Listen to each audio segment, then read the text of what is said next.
ကျွန်တော်တို့လက်ရှိ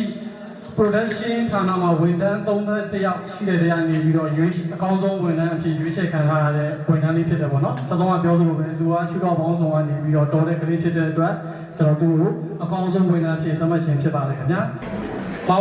ဝေယံဖြိုးကသူကရွှေမိတ်ကမှာဆိုလို့ရှိရင်ကျွန်တော်တို့တကားတွေ join set တွေကိုခိုင်ခန့်အောင်ပေါင်းပေးတဲ့နေရာမှာတာဝန်ယူရတဲ့ဝန်ထမ်းတစ်ယောက်ဖြစ်ပါတယ်ခင်ဗျာ။သူကဒီ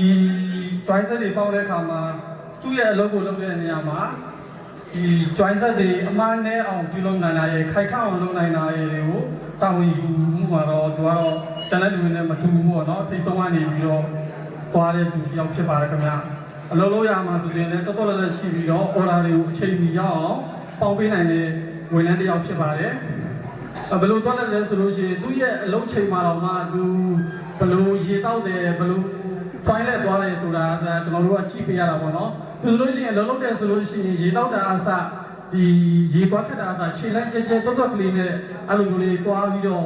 ဟိုတောက်တဲ့ဝန်ထမ်းမျိုးပေါ့ပြီးတော့ဘူးလေးနဲ့ထည့်တယ်သူ့ရဲ့လုပ်တဲ့နေရာမှာထားတယ်ကုံသွားတော့မှတွားခတ်တယ်ကျွန်တော်တို့ကအဲ့လိုထိလိုက်ကြည့်ပေးရတာပေါ့နော်ဒီလိုဝန်ထမ်းမျိုးဖြစ်တယ်ပေါ့အလုပ်ချိန်ဆိုလည်းတိကျတဲ့ကလေးဖြစ်တယ်အလုပ်ချိန်ကကိုယ်အလုပ်ချိန်က8နာရီဖြစ်တယ်ဆိုလို့ရှိရင်ကိုယ်အလုပ်ကပေါင်းတဲ့လုပ်ဆိုလို့ရှိရင်8နာရီမှာပေါင်းနိုင်အောင်လို့သူကဘယ်လိုလုပ်လဲဆိုရင်8နာရီမထိုးခင်တည်းကသူ့ရဲ့အလုပ်မှာ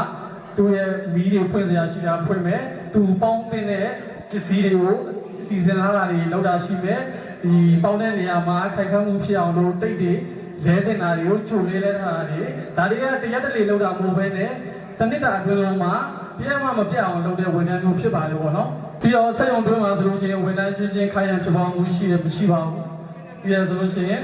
ဆဲဆိုတာညဉ့်ညမ်းမှုမရှိပါဘူးရက်သေးတာတောက်စားတာကိုရစလိတောက်တာတွေမရှိပါဘူးပေါ့နော်ကျွန်တော်တို့ထုတ်လုပ်ပေးထားတဲ့ uniform ဆိုလည်းတစ်နှစ်ပတ်လုံးမဝိတာမရှိပါဘူးရေဆိုလို့နာလို့ဘာလို့အဲ့လိုမျိုး complaint မရှိပါဘူးပေါ့နော်တစ်နှစ်ပတ်လုံး uniform ဝတ်တာရှိတယ် split shoe စီးတာရှိပါတယ်ခင်ဗျအဲ့လိုမျိုးဝန်ထမ်းများဆိုတဲ့ကတော့အားလုံးထက်တော့နည်းနည်းလေး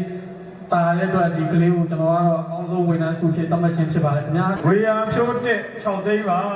စလစ်ပြထားပြီပါဆိုင်ကျွန်တော်ဒီစုပေးတဲ့အထက်လူကြီးတွေအားလုံးကျေးဇူးတင်ပါတယ်ရှေ့လျှောက်လည်းအများကြီးပို့ပြီးတော့ကြိုးစားသွားပါမယ်